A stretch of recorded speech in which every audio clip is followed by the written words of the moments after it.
എന്ത് കാണിക്കുവാ നന്ദൂസേ? അതെ അമ്മേ, ഞാൻ പുല്ല് പറിക്കുമായിരുന്നു. ഞാൻ വിചാരിച്ച പല്ല് പറിക്കുമായിരിക്കുമെന്ന്. അല്ല, അതിനെന്തിനാ ഇതിട്ട് കുലുക്കുന്നേ? അതെ അമ്മ, ഇതിന്റെ കുറച്ച് പേരോട് പൊട്ടാനുണ്ട്, അതുകൊണ്ടേ കുലുക്കുന്നേ. ഈ ആത്മാർത്ഥത ആ പല്ലിനോട് കാണിച്ചിരുന്നെങ്കിലേ 3 മാസമായിട്ട് കുലുങ്ങി നിൽക്കുന്ന ആ പല്ല് എന്നെ പറിക്കായിരുന്നു. അതിനും ഇനി ആശുപത്രി കൊണ്ട് കാശ് കളയണം. അതമ്മേ, ഇതിനെ കുലുക്കി കഴിഞ്ഞാൽ ഇത് അലറത്തില്ല, പക്ഷെ എന്റെ പല്ല് കുലുക്കിയാൽ ഞാൻ അലറും. മിക്കവാറും ഞാൻ അലറേണ്ടി വരും. അത് മാത്രമല്ലമ്മേ, നമ്മൾ തന്നെ പല്ല് പറിച്ചു കഴിഞ്ഞാൽ ഡെന്റിസ്റ്റുകൾക്ക് എന്താ ലാഭം? അവർക്ക് എന്തെങ്കിലുമൊക്കെ ജോലി വേണ്ടേ?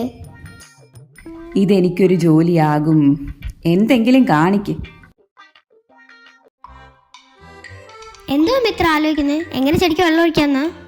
അതൊന്നുമല്ല, ഞാൻ എന്തോ ആലോചിച്ചങ്ങ് നിന്നു പോയത്. എന്തിനാമ്മ ആലോചിച്ച് ഈ ഉണക്കക്കമ്പിനൊക്കെ വെള്ളം ഒഴിക്കുന്നേ? ഉണക്കക്കമ്പോ? ഇത് ഞാൻ കൊണ്ടുവച്ച തെറ്റിക്കമ്പാ.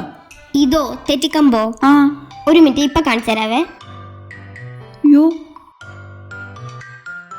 ഈ വേര് പോലും വരാത്ത ഈ ഉണക്കക്കമ്പിനാണോ അമ്മ ഇത്രയും നാൾ വെള്ളം ഒഴിച്ചുകൊണ്ടിരുന്നത്?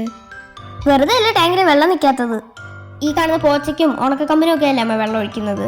എന്നിട്ട് ഞാൻ എന്തെങ്കിലും ഒരു ആവശ്യത്തിന് ഇത്തിരി വെള്ളം എടുക്കുവാണെങ്കിൽ അയ്യോ വെള്ളം എടുക്കരുതെന്ന് പറഞ്ഞ ഉടനെ ചാടി വരത്തില്ലേ? അടുത്ത ഏത് പോച്ചയ്ക്ക് വെള്ളം ഒഴിക്കാൻ പോവാ?